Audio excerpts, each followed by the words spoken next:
You're listening to Kerry Lutz's Financial Survival Network, where you get valuable information you just can't find anywhere else. To thrive in today's trying times, you need the Financial Survival Network, now more than ever. Go to financialsurvivalnetwork.com and get your free newsletter and gift. Financial Survival Network, now more than ever. Welcome. You are listening to the Financial Survival Network. I'm Kerry Lutz. Today is 1/29/2021.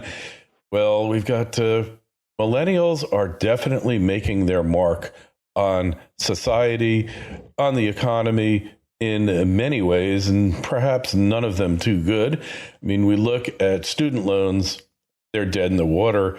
They're all going to be forgiven anyway, so who really cares? And that ought to be good for a few votes, right? And then we look at the Robin Hood economy, and basically the millennials all team up on a short that they don't like, and they break it. But is that really what happened? And then, as always, the system protects itself. It looks out for its interests. You can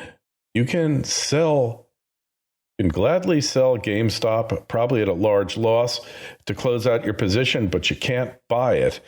Now, what kind of market is where you can buy things, you can sell things, but you can't buy them? Is there something wrong with that picture?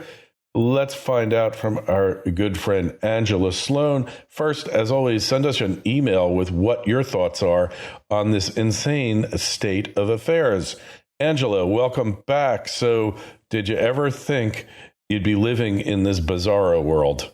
No, I didn't. I could never fathom, where's the SEC in all this? I mean, it just leaves you speechless, which, that's being taken away from us too. So I might as well be speechless, right? Yeah, well, hey, you might offend somebody, and we can't allow you to do that, Angela. So just keep your thoughts to yourself and just don't commit any pre-crimes, no thought crimes. Just keep it to yourself, but seriously. Yep, because, the big machine will try to bankrupt me and put me out of business. And, it blows your mind. Doesn't it ever? And it's shocking, to say the least, but it is the world in which we're living now. So how do you keep your capital safe? What do? Do you just put it all in a mattress and buy guns and ammo, or is there another way? Well, I still have faith in the American people, but we people have got to come together and do something about this government. That's where it starts. I mean, you got to start at the top and let it roll downhill. And we have to make some changes in Washington. Yeah, well, Washington's trying to exact their changes upon us. So what about this concept of forgiving all student loans?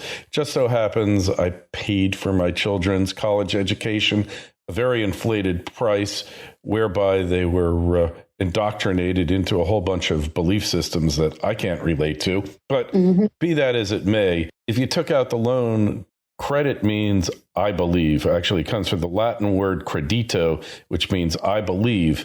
And effectively, the lender is saying, I believe you're going to pay me back. Except when the lender is Uncle Sam, that's the best lender you can have, except for college student loans, where up to now they've been non-dischargeable in bankruptcy. Why don't they just change the bankruptcy laws? And if you want to get rid of your student loans, then you're going to have to get the Scarlet B. Well, again, speechless. I mean, I'm speechless when I see what these kids are graduating school, how much debt they have when they graduate school. Right now, 50 or 60% of the student loan borrowers, they're delinquent anyway. So they're already delinquent. And they're getting some advice, again, that just blows your mind. I sat down with a young couple. He had $21,000 left on his student debt. And first of all, he sat down with an advisor that told him he was getting ready to refinance his house because the rates are so low, and said, well, just roll that debt into your house mortgage. I'm like, oh, yeah, so you want to be paying on this for 30 years. That's real good. Yeah, so you'll pay 3 times as much as you owe. Yeah. You don't associate anything with that house mortgage but the house. He says, well, I didn't do it. He said, but I did refinance it with a private lender. Oh, boy. Well, if you do refinance it with a private lender, then if the government decides to forgive the debt, yours is probably not going to be forgiven because they're going to forgive the government debt. So think twice before you refinance it with a private lender. As far as the forgiveness, Joe Biden was wanting to forgive $10,000 per person. And there's some in Congress that wants to bump that up to $50,000 per person. And keep in mind that's gonna fall in on us taxpayers' shoulders. So, to me, I think what they ought to do is just double the term to pay it back. That's going to reduce the debt. It will apply to everybody instead of each person being nickeled and dimed, and things not making sense and being unfair. If you just double the length of time. And then the ones who don't need that can continue to pay it off and just pay it off early. Just don't have a penalty for the early payoff. That would be the smart thing to do. What about the concept of just making them pay back the principal and not the interest if you stay current? Well, we're having to pay, the taxpayers, the government's having to pay taxes on that debt. Having to pay interest on that debt. So would still be in the hole. Yeah, but maybe a lot of people would pay it back who wouldn't otherwise. It would lessen the burden, so then they can go into debt and buy houses. Sure. That could be one, or at least make the interest equal, because the government's interest, quote unquote, is the interest rate's pretty low. So just make it a wash. Lower the interest rate. But I think it needs to be across the board and take away the penalty for the early payoff. Yeah. But this forgiveness thing, you go out there and forgive debt like that, and thinking that the taxpayers are going to take it off, are going to take that burden, that's crazy. Well, once you start forgiving one debt, it kind of is going to become a slippery slope. You wind up forgiving everything. But what about those poor people with their credit cards? The credit card companies entice them, bribe them into getting into debt, and it's all their fault. What happened to the era? What happened to personal responsibility? Is that all but dead now? Don't just survive, thrive. The Financial Survival Network. Silver One Resources is an exploration and development company backed by strategic investors Eric Sprott and SSR Mining. At Silver One's Candelaria Mine project in Nevada, there is already a historic resource estimated at 127 million ounces of silver, which Silver One is developing and advancing. The company's Phoenix Silver project, located within the Arizona Silver Belt, is an early-stage exploration project on which native silver vein fragments have been discovered near surface. One grab sample assayed an astounding 14,688 ounces per ton. Yes, that's right, ounces, not grams. Silver One has tremendous exploration potential, is extremely leveraged to the price of silver, and is cashed up and poised to increase shareholder value. Silver One trades in New York under the ticker SLVRF and in Toronto under the ticker SVE. To learn more, go to silverone.com. That's silverone.com. This is the Financial Survival Network, the information you need to thrive now more than ever. I hope not. Of course, where is integrity these days? Good question. Does that even exist very much anymore? Evidently not. In my mind, it does. But if you look across the board, where is integrity? Where is honesty? What is right and what is wrong? We're at a time where what is right is called wrong, and what is wrong is called right. 1984, ignorance is strength, right? That's War right. is peace. And I don't remember the third one, but it doesn't really matter. You get the idea. And we're living kind of through 1984 combined with a Brave New World. So everyone's drugged out, and the government's controlling everything, monitoring all of your communications. No such thing as private communications. But what about like what they're doing now in the market? So you can basically sell your stock, but you can't buy it. And they've done this with a number. It's illegal. If you're manipulating, it's illegal. You can't do that. There's laws against it. There's laws in place, and they keep saying, more regulation. You don't need more regulation. Enforce the regulation you already have. Mm-hmm. There's laws there to stop that. Where's the SEC? That's what I thought. What's the SEC? They're kind of all but useless, neutered. This is the Wild West. And then they'll go crack down on some little guy, some broker who did something a little bit wrong, technically wrong, and they'll throw the book at that person. But the big guys, the guys who are responsible for the GameStops, they get to carry onto the next scam. And you know why? Because they have the money to pay the fine. If the SEC goes into the big guys, and we saw this during 2008, we saw it during 2000, 2001, 2008, 2002, and then again in 2008, your big wirehouses, if they do something wrong, you think, okay, if I did that in my firm, there'd be a padlock on my door. How are they getting away with this? Yeah. And I don't know if I'm going to call names, but there was one particular big wirehouse that had MCI listed as a strong buy the day MCI blew apart. The day they blew apart. Now, MCI didn't blow apart overnight. This company had a bunch of that stock themselves that they needed to move. They needed to sell it. Well, that very day they had it a strong buy and it went kaput. Okay, they got a fine for that. They got a slap on the wrist. That fine, none of that money went to compensate the people who were hurt by that. It went to the government. Yeah. That was one irritant. But the reason they're still open and in business is because they had the money to pay the fine. I don't have the money to pay the fine. So if you can't pay the fine, don't do it. That's the moral of the story here, Angela? Pretty much. We'll slap you on the wrist because if you do it again, we'll just get more money from you because we know you have it. Hey, I don't know if you're aware of it or not, and this is just changing gears here, but we have in Florida, a new Realtor of the Year just got awarded to none other than Governor Andrew Cuomo. He's the state of Florida's Realtor of the Year. Isn't that a great distinction for a governor? Yeah, I mean, he's all about being the celebrity, not the governor. Don't forget, he did win an Emmy. Yeah, for what? I'm not quite sure, but this stuff is really, it gets more and more insane as things go on, and you think eventually it's got to end, but we're going to return to normalcy, right? And everything's going to be fine. Define normal. I don't remember, honestly. It was something that happened about 30 years ago, and then it just stopped happening gradually over the years till we're in bizarro land. So what is Joe Sixpack, Steve Chardonnay, what are they supposed to do to protect themselves here, Angela? Give me something out of the box that these people can do, even if they don't have a lot of money.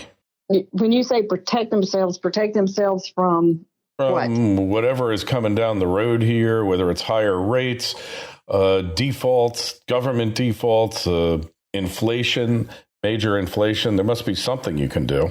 Well, we're still expecting this to be a positive year for the markets overall, but you have to prepare yourself for the inflation. We're expecting gas prices to go up, and of course, food prices are going to follow that because what transports the food? Trucks, right? Mm-hmm. So, when the government puts their inflation rate out, they don't include the cost of energy, nor do they include the cost of food. So mine and your inflation rate are those two items. I mean, that's what it takes for us to live. So you have to try to keep up with inflation, and I believe the market's going to be the way to do that. We're expecting positive returns this year. Now, that being said, hopefully with Congress being split, the president won't be able to do too much radical stuff too quick, and we'll have fair notice. However, putting more red tape on businesses, if he were to raise that capital gains tax to 40%, which he's talked about doing, if he puts that $15 minimum wage on the private sector, that could cause things to go the other direction. Yeah. Because, an employer says, look, I have this much budget for labor, and if that $15 minimum wage is put on some place like McDonald's, they're either going to have to raise the price of that Big Mac. There goes your cost of food again. Going to have to lay off employees, or maybe a combination of the two. You're going to see job loss, and you're going to see the cost of the product go up. I mean, common sense is common sense. If he raises corporate taxes, corporations don't pay taxes, and try to get them to understand that. If I'm making widgets and my tax went up, I'm going to have to raise the price of the widget. So when I sell that widget, who's paying my corporate tax? Yeah, the consumer. Couldn't agree with you more. The $15 minimum wage is interesting because right now in Florida, our largest grocery chain is Publix. And in most of their stores, they don't have automated checkout, but there's a couple that do. I'd say maybe 10%. With a $15 minimum wage, you're going to have mostly automated checkout. Even holier than thou foods, they've got automated checkout, self-checkout. So you don't need those people. In McDonald's, we saw the last time they raised the minimum wage, or we're talking about it, we had the invasion of the kiosks. So you no longer order from a human being. You go to the basically a computer and you punch in your choices and you swipe your card and that's it. So those are the most vulnerable jobs and they go to the least paid among society. How is that going to help the economy to raise their labor beyond what its fair market value would be? Now, I'm not saying that they're entitled to get paid the minimum wage, which I think is $7 and change. Very few people actually get paid that wage. And if you remember, when the economy was growing, the only people that really got paid minimum wage jobs were new entrants, unskilled entrants to the workforce. But because of all the politicians have done over the years, now we have like grown people, experienced people. This is the only job you can get. And you take it because you want to feed your family, feed yourself. It's a real problem here. It is a real problem. And, the whole point of the low paying jobs, those were meant a stepping stone, make you want to do better and go to the next level. You don't want to stay in that level. So those were kind of stepping stone jobs. And now you have retirees that are taking those jobs because their retirement money is not what it used to be. Okay, still getting the same money, but it doesn't go as far. You have people that's been, like you said, qualified people to do much bigger things. This is the only job they can get. So the only job available. And then you put yourself in the small business owner's shoes who's been paralyzed by COVID, especially restaurants. And now you're going to put this $15 an hour minimum wage on them. I mean, how in the world, what are you trying to do? Kill them? Economically, and maybe that's what it's all about. Maybe they really do want to kill the American economy, the goose that lays the golden eggs. I mean, look, there was plenty wrong during the prior president's administration, but the policies, at least on their face, seem to be intended to help individuals and not hold you back. This is a whole other thing. He understood how money worked. He understood what it took to make money. He understood the system. You've got people in there now making these decisions that don't have a clue. They've never run a business. They have no idea how a business runs. I mean, you stop and think, if I run my business the way they run the government, I'd be in jail. And I said, I'm out of money. How about we just print some? Yeah, we'll just print it, counterfeit it. Hey, having been an entrepreneur, fourth generation entrepreneur, I might add, meaning there were 3 generations ahead of me that were small business people, had their own businesses, succeeded. These politicians have never had to meet a payroll. They never had to worry about paying the withholding tax to the government. And then if you were late by 2 days, you get slammed by 15 or 25%. All of this, they don't have a clue about. And yet they're the ones who are determining our economic future. Yeah, I think we need to get back to normalcy. I don't know how we do it. Angela, just tell us, where do we find you and how do we connect with you on the web? On the web, my website is www.sloanfinancial.net. That's SLOAN financial.net. Or you can call us at 1-800-298-2892. We'd love to hear from you. Answer questions as best as we can. If we don't know the answer, I certainly have the means to find the answers for you. So please don't hesitate to contact us. Hey, we appreciate that, Angela. Any questions or comments? Again, the email address is kl@kerrylutz.com. And make sure you go to our website, sign up for our free newsletter, financialsurvivalnetwork.com. I'm entitling this episode, Angela, All Debts Will Be Forgiven Except Yours. Because that's the way it's going to work. Yours and mine, hey, those are great debts, great quality. They can afford it. Somebody's got to pay it. Who pays it? Yeah, to work, right? Yeah, that's the free lunch concept, but we'll save that to educate the millennials for another day. In any event, again, email us kl@kerrylutz.com. Angela, always a pleasure. Take care. We'll talk to you soon. Thank you so much, Kerry. You have a wonderful weekend. Thanks for listening to Kerry Lutz's Financial Survival Network, your solution to today's trying times. For the latest, go to financialsurvivalnetwork.com. Financial Survival Network, now more than ever.